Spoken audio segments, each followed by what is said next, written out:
people get stuck in comparing themselves to others all of the time. Mm-hmm. This concept of keeping up with the Joneses, That's right? I do think that it's more common when you talk about it within comparison groups. I agree. I don't find myself, comparing myself to the 25-year-olds that are going out partying all the time because I'm past that point in life, right? That's right. Or I don't find myself comparing myself to my parents and what they're able to achieve because I feel like I'm like, yeah, you've all earned that. You paid your dues, right? Mm-hmm. But there's something interesting. I don't know why it's specific to social media to me. Maybe that's where it's just most loud and proud in your face.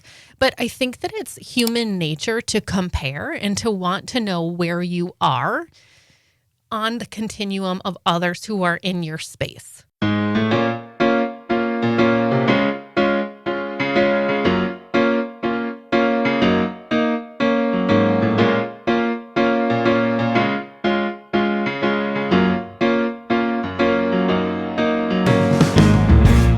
Have you ever gone on Facebook and noticed that someone who you're close with or who you know, who you're friends with, who you're acquaintances with, has gone on this vacation? In my mind, it's to Disney. I don't know why it's to Disney, but in my mind, it's to Disney. And they look like they've had the most amazing time ever. And you're looking at their pictures and you're so thankful that they had that experience. And then it hits you. This feeling of like, how the hell do they get to go to Disney? Where did they get the money to go on that trip? I bet they put that on a credit card. Right? Wow. And so, but it escalated quickly. It escalated quickly. Now listen, I say that because it's not necessarily my personal experience. That was like an evil. But that's 26% interest on that trip. Good luck paying that off. But I bring that up not because they saved for 6 years. Yeah, they had an inheritance. I was going to say the inheritance is the other one. Is the inheritance. Your parents paid for that. I say that not necessarily because it's my experience, but that's what we're going to get at today. The comparison trap. We're going to hit you with what is the comparison trap? How does the comparison trap play out in people's lives? And then what the heck do we do about it? Okay. And that last part, you're taking the lead on because you and I have had many conversations about how this comparison trap just doesn't connect with you at the same level that it does for other people. Totally. Yeah. So let's get into it. Okay. Start us with some hippie The hippie-ville. Okay. All right, Knight of Cups, meaning proposals. A romantic, idealistic man has a proposal for you. Charming and magentic. He tells you a great story, but his ideals, schemes, or love offers stand true. He may not seek to deceive you, but he's not a realist. More comfortable with fantasy than practicality. His words may be captivating, but meaningless in the real world. You cannot trust him to be consistent. What were the creep eyes for? Because he's deceiving. He's a little snake. Oh, okay. So I thought he was a fish. It's really sad. But got it. How apropos is this? Serpent. Do you like how I? Yeah. Got to throw that in always every season. throw it apropos. She's got to throw in apropos. But think about that, and we're talking about comparisons. yes. Okay. So judge by actions rather than words. It's worth testing this person's intentions before you go along with his phobials. Foibles. Phobials, he had them removed at a certain time in his life. How do you say it? Phobials? Foibles. Watch out for his phobials. His phobials were contagious. I can't. I even spelled it for you and tried to get whatever. Anyway, this is very important for this. I'm sorry. There's something about the way that you read those that I don't connect with at all. I think it's your cadence.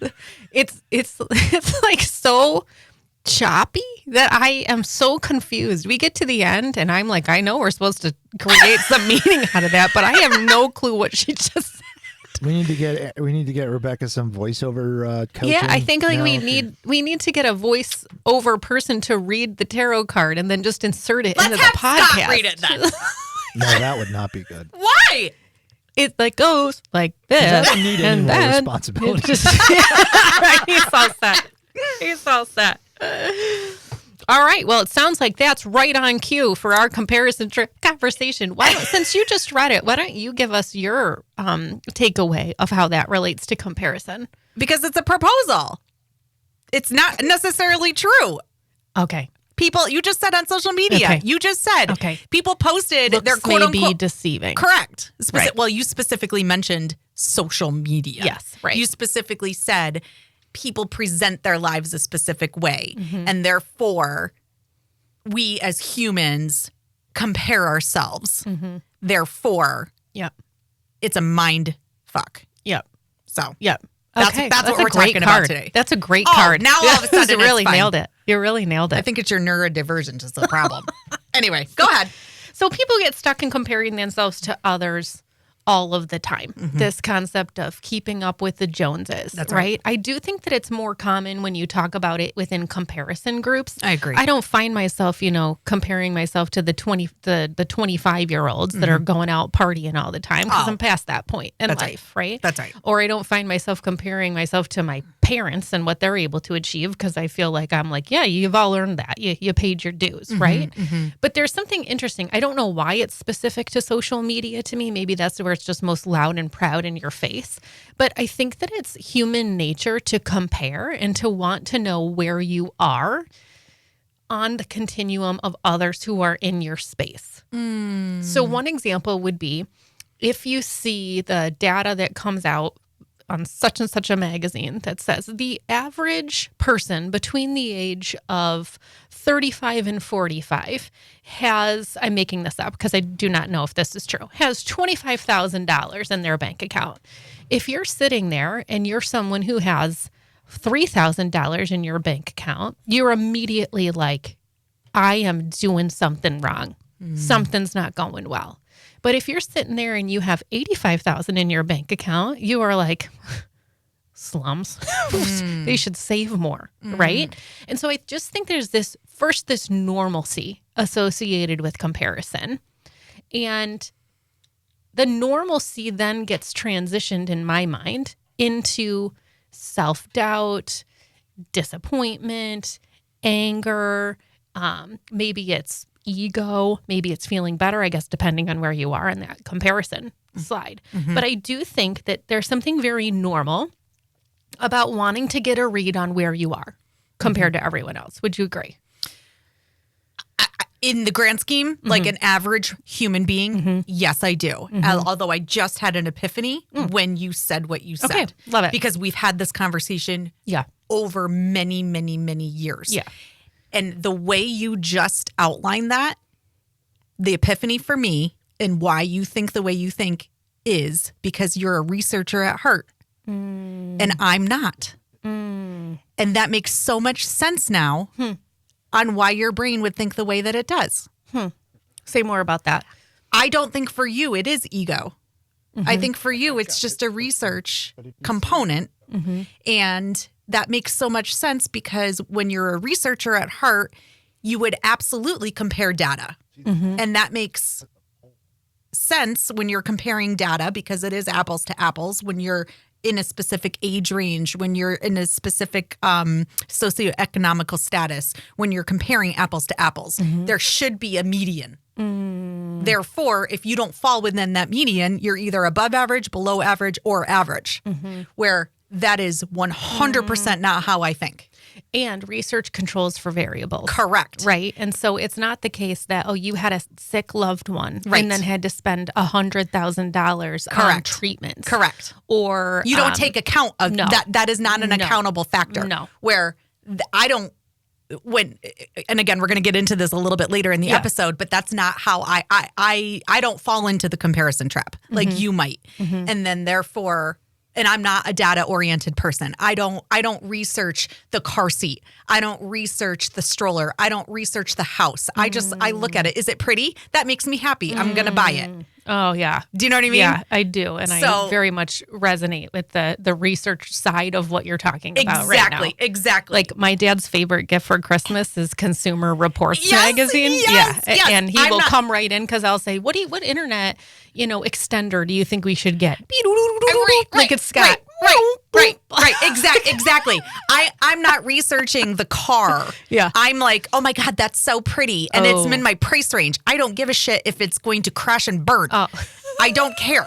Do you know what I mean? Yeah. So there's Yeah. I don't care Yeah. if it's going to make somebody jealous. Yeah. In fact, if somebody's like, wow, she clearly is in poor town because she can't afford something. I Yeah. don't care. You don't care. Not Right. at Yeah. all. We always say you'll drive around some crazy lemon if it Yes, means that I you will, can get, if it looks, something if it's else of pretty, value. or Right. if it's pretty and it makes Right. me feel happy. Yes. Now, So, I don't anyway. necessarily fall into the comparison trap to the same degree that other people do. Right. So I think that's fair to say too. Yes, I know the research, or I do the research, or I'm interested in the comparisons, but that's more to appease my curiosity.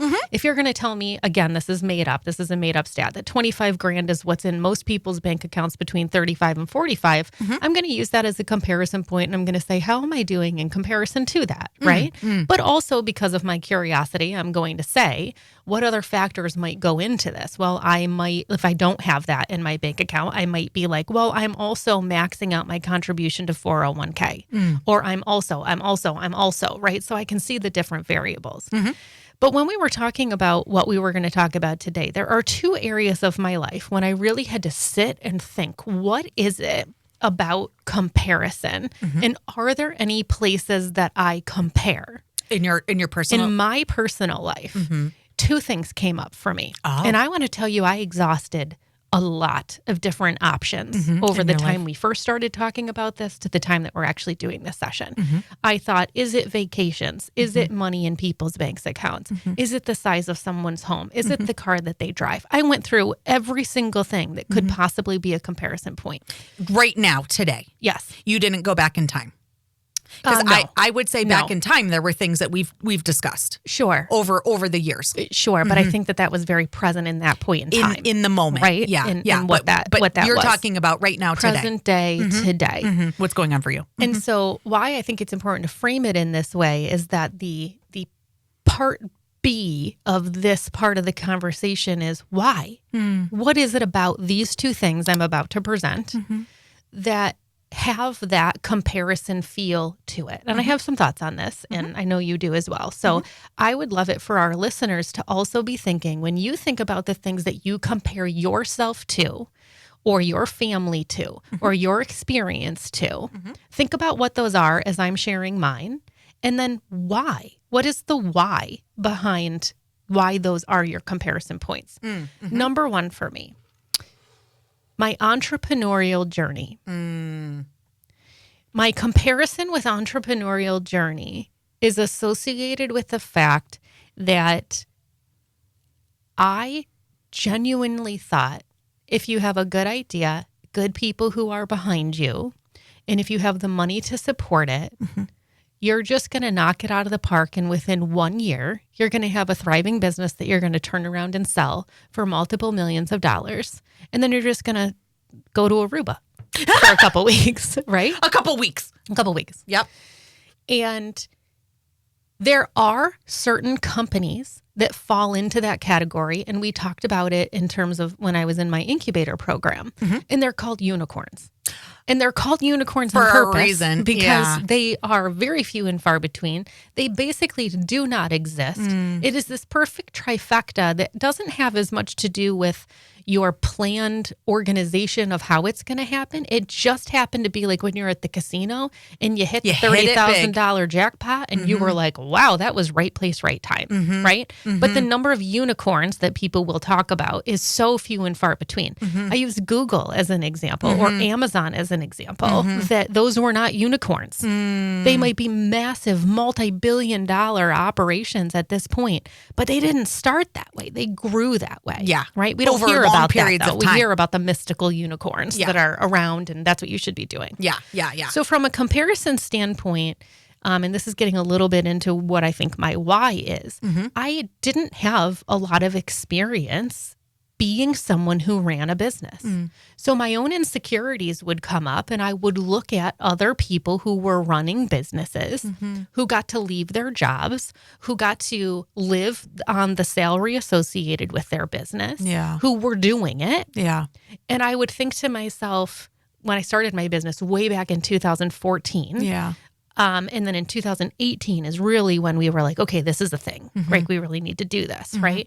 From that point, I would say 2018 on, my comparison points that I would have would be other entrepreneurs, specifically people that were around my age, people who I would think were growing faster, scaling faster, had more money invested, had the better connections that they needed to have. Their social media platform was better. So the comparisons would come out for me in terms of how successful they were being in their entrepreneurial journey. True to your little hippie voo card here.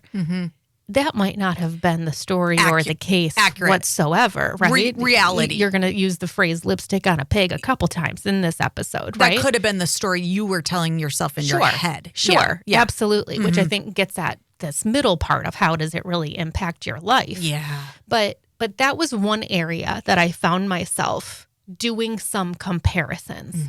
Now that I find myself at the place in my entrepreneurial journey where I feel solid, stable, I can live off of income associated with my business. We are growing. We are scaling. You know, we are in a really great place. I notice that those comparisons happen less. And I start to be someone who thinks more strategically as opposed to more comparison-wise. Yeah. So that was the first thing I came up with. Okay. The second thing I came up with is my kiddo struggles in some areas that other people's kiddos don't. So whether it's his sensory needs, whether it's his ADHD, which you know a ton about, but that was brand new for me. I had no clue what that was supposed to be. Well, sure. When you don't experience something, you can't fathom. When you don't personally experience something, it's very difficult to fathom or grasp anything. Yeah. Right. Or if he learns a different way than some other kiddos, right? And so sometimes comparison will come out for me with other people and their children who may have an easier time making a sports team, may have an easier time going to sleepovers with other kids or having the friend base in order to ask them, do you want to come over for a sleepover?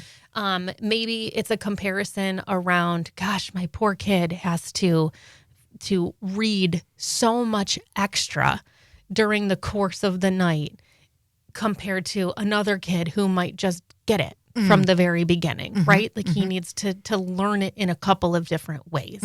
And so I do notice that there are also times, and that for me doesn't feel this like the same level of insecurity as it would have with entrepreneurship. That for me seems to have stemmed from this sense of, I don't know if it's loss or fear or concern that life's going to be harder for my kiddo than it might be for others. And so I would notice in places where I was doing that comparison that I would feel, yeah, that might be tough that you have to go through fill in the blank. But then the comparison would be, but you don't know what it's like at my house if we're having a massive meltdown because we can't transition from going from VR to going to basketball practice easily, right? So that comparison also has happened for me, but in a different way than entrepreneurship has. So those are the two examples that I came up with from a personal story comparison. Do you have any examples? You know, we talked about this, and I've shared that we talked about this for many, many years. And you know, when I share things like this, I don't mean to come across as an elitist or someone who's got my shit figured out or any of that. And sometimes I feel that way on this podcast. But at the end of the day, I'm really just a simpleton. I'm really just, I live my life very, very, very simply, and I really don't find myself stuck in the comparison trap a lot. I would say you are the person who others are comparing themselves to more so than the one who's looking at others. And I know that surprises you and that throws you off. It really does, because it's going to surprise our listeners too. You're the one. When you said that to me 20 years ago when I first met you, I know. You said to me, when we first met, again, you're the deep diver. I've never shared any personal stories. You come to me and we have the surface level relationship, and then all of a sudden we go deep in, right? And you're like, let me get to know you. And I showed you past boyfriends, and you're like, what? I showed you all these things, and you would say things to me, and I would be like, what are you talking about? The things I would say to you were things like, oh, you don't know that you're pretty? Right. And you would say, no, I don't think I'm ugly, but I don't think I'm some crazy knockout. I'm like, No. oh, except other people don't see you that way either. You're like, what are you talking about? Correct. Right? And I still don't feel that way. No. I don't feel that way at But all. do you think one person who doesn't know you would ever say any of that about you? I think they would say the opposite. I don't know because I don't have those conversations.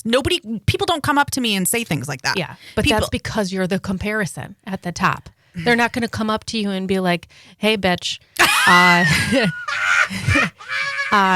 I can't stand that you can wear those chunky ass heels and still look like $1 million. Well, that's the ironic part. Erin, when we're out in public, I'll be wearing the most basic, you guys, those $3 stupid sandals from Old Navy. Flip-flops. It's black flip-flops from Old Navy that are $3. And these people will come up to me and be like, "This happened. This is a true story." What did they say? In Florida. Oh my God, I love your sandals so much. This is me. She gives me the dirtiest look. Or my $2 press-on nails, the red press-on nails from the dollar store. Yeah. Oh my gosh, where do you get your nails done? Those are so great. Or again, lipstick on a pig, you guys. It's complete lipstick on a pig. People will come over to your house and they will be like, "Oh my gosh, I love how you've decorated this. This is so amazing." Now, you and I both know half that shit's from the Goodwill and the other half you picked out of the damn trash while you were driving down the road. 100%. Or my husband will bring, because he works for the highway department and he picks up the spring cleanup. Yes. People's shit at the end of the driveway. Right. He'll come home with a car full of shit that was garbage. Right. And that's my lawn furniture. Right. It's all people's garbage. But. So again, we're talking about comparison. Correct. So you would not know, these other people would not know, right, that Rebecca found this ridiculous piece of outdoor furniture on the side of the road that she told her husband to throw in the back of the truck. Right. And then brought it home and she grabbed herself a $3.99 can of outdoor spray paint. Actually, not even that. It, not even that. I went to your house and you were getting rid of shit. And I said, "Is this garbage?" And I took it and went home and used it. Right. Yeah. But then you're going to turn whatever this is into something amazing. That looks nice. But a majority of the people who are going to look at Rebecca and Rebecca's life and whatever very much feel that she's this elitist, full of herself. Right. Always have it all together. Your life doesn't suck. There's nothing you're doing wrong. Right. You know, everything is all put together beautifully for you. Exactly. Right. And we joke that when I walk around with Erin has a PhD, right? And we joke that people assume I'm the hairdresser. Yes. And, you know, even with my old jobs, I was a wish granter and I would be the one checking in people at events and things like that. And I have a master's degree. I'm highly educated. I have a lot to offer. All of these things. But the way I present myself is a very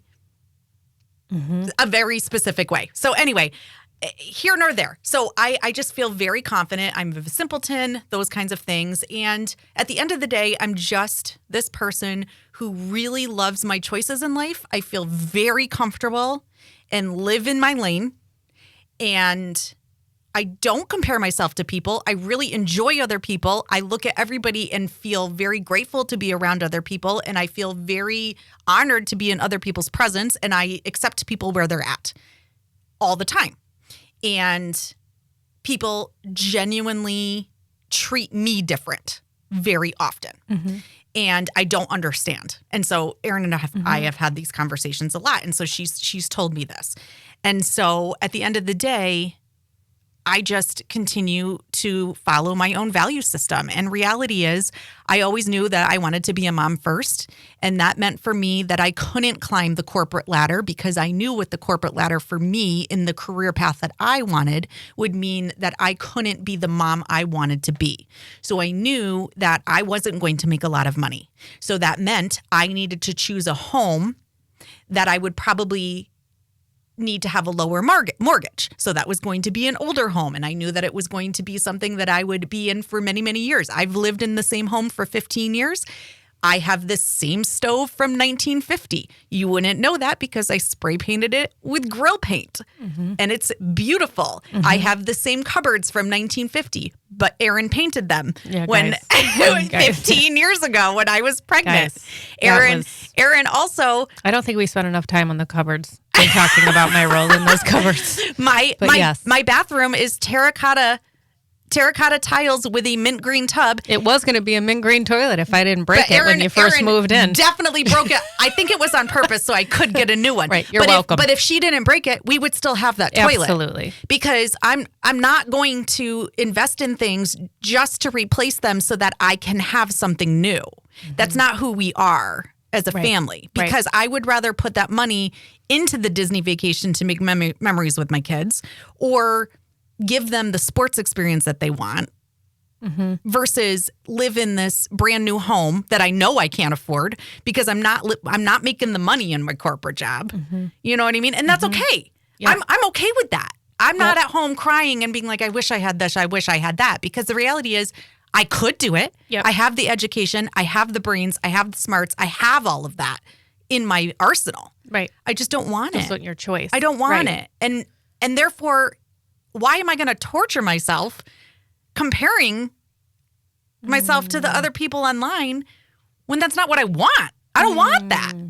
So there's a connection between you're at peace and at one with your values. Yes. And so that replaces the desire to compare. Yes. Because you have what you want and what you need, and you build it from where you're at. And I want pretty things. And pretty thing, I can make anything pretty. And I live in a beautiful home. Look at my Instagram. It's beautiful to me. Other people may say it's my entire home's pink and white. People may say, oh my God, your husband wears, he loves it. It's beautiful to me. Right. It's what makes me happy. Other people may hate it. That's completely fine. So I think that touches upon the comparison associated with lusting for what other people have.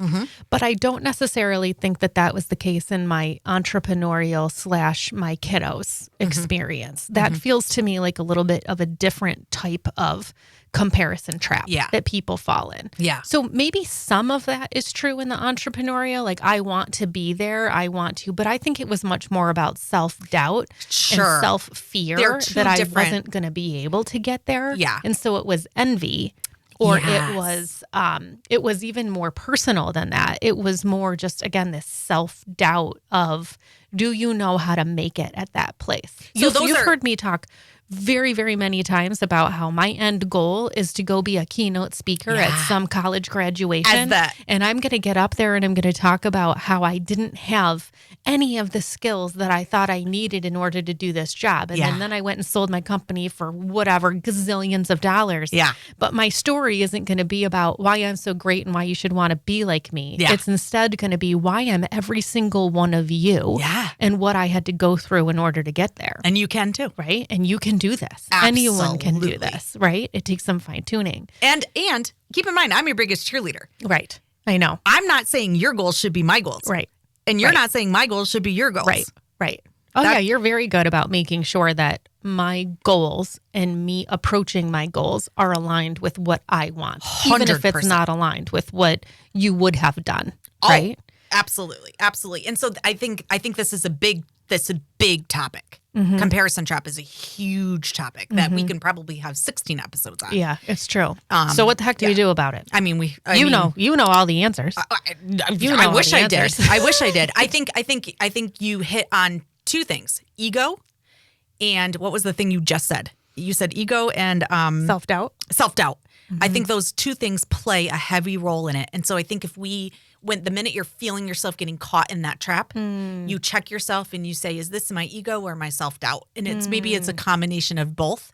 And then you go back to your values. So you're saying self-awareness first. Yeah. You're saying having some awareness of the fact of how am I feeling in this moment and why am I noticing this comparison come up? And maybe it's something outside of ego or self-worth. Could be. I don't know. Actually, let us know in the Facebook group. Leave us a voicemail. Tell us what it is so that I'd love we to know what else are the things that are leading to comparison traps, right? And maybe it's your values changing. Because I think values change too. Well, there's a fine line, I think, between aspiring to be or live the way that someone else does, because you get that, but I also get that. Yeah. Right. So I'll go give a keynote speech and people will come up to me and say, oh my gosh, how do you do it? I just love what you're doing. I love this. I love that. Yeah. Right. So in some ways, I'm in this interesting point of wanting to be vulnerable and open, which I think is really important when we talk about what to actually do about it. Own it, acknowledge it, be aware of what it is that's actually going on for you. Totally. And then figure out, how do you want to be in presence with that comparison? Are you happy there? Do you want to change something about your life? Do you want to redo your budget so that you can be more aligned with what it is that you actually want to have? Do you need to relook at your values, right? As with so many things in this podcast, it's the self-awareness and the values alignment that seem to keep coming up over and over and over again. Or is it people pleasing? It could also be people pleasing, which is interesting because we talk about that in our next episode. We do. We do. What's our next episode? You tell me. I don't know. Let me look at my damn notes. I don't know. What does Joe think our next episode should be? It's actually authenticity and people pleasing. Oh wow, Joe! Joe! Everyone, this is Joe. Everyone got to see Joe. Got to see. Joe got to see Joe. Hey, Joe. Everybody meet Joe. Guys, this is Joe. Joe is the man behind our new format, our new sort of like method to our madness. He keeps us on track. We give him a hard time and he's still here. So That's you're right. absolutely right. What is it, Joe? It's authenticity and people pleasing. That's right. And I think we've got a special interview for it. We do. Oh, we sure do. And you know who it is? It's this man that I found on Instagram named Chris Bartholomew. And all of a sudden I'm doing my scrolling like you do your little doomsday scrolling, right? And I go to this it says True North. And this man says something that pierces every part of my soul. And so what do? What every normal person would do, I reached out to him on Instagram. Like, we've been best friends forever. Why not? Right? And so you're going to hear from Chris Bartholomew from Instagram, True North. I can't wait for you to hear that episode. People pleasing versus authenticity. Yep. Be with us for our next episode. You do not want to miss it. I'm telling you, life-changing. Yeah. Absolute life-changing. So until next time, keep feeling, Keep questioning. and keep spreading More love.